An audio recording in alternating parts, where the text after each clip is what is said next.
What's up guys, welcome to your 8th PHP tutorial.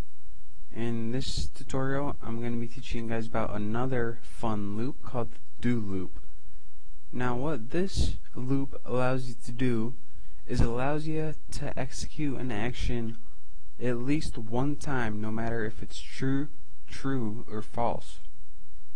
So let's go ahead and let me just show you the best way by just walking you through the process. Of course, we have a variable number and we'll set it equal to 1.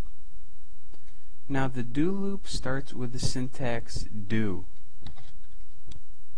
and then go to the next line, and this is going to have a bunch of code, so we're going to be entering some curly braces. Let me just move them over here so you guys can see them easier.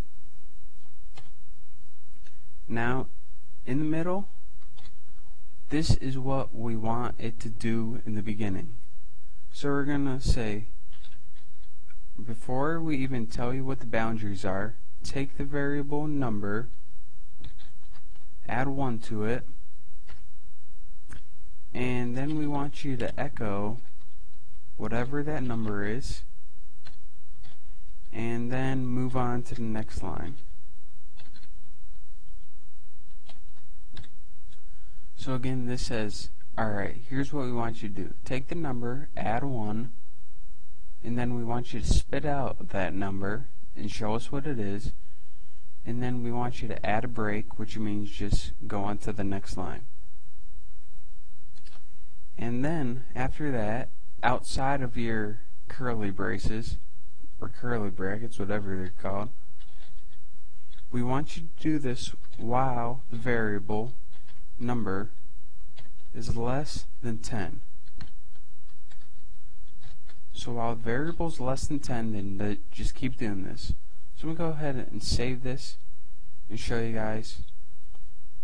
At first it added the number 1 to 1, which is 2, and then it kept doing that until it got to 10.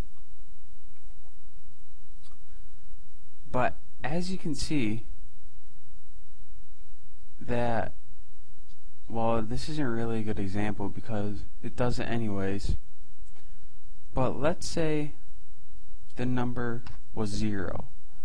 Now as you can see, this condition is false because 1 is not less than 0, it's more than 0.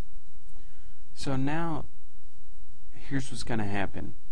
We're going to take this variable and it's going to say, alright, spit out the variable, add 1 to it, then echo the number, which will be 2, then go on to the next line, and it's going to spit all that out, and it's going to show us that it's going to give us a 2. And then it's going to come down here and says, while the variable is less than 0. So it's going to be like, whoa, I wasn't even supposed to do that? Alright, I'm going to stop doing that.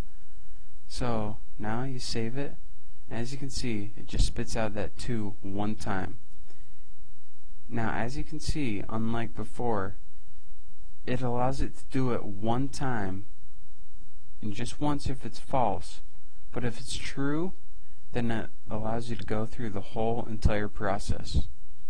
So that's why the do loop is useful and a lot different than the regular while loop.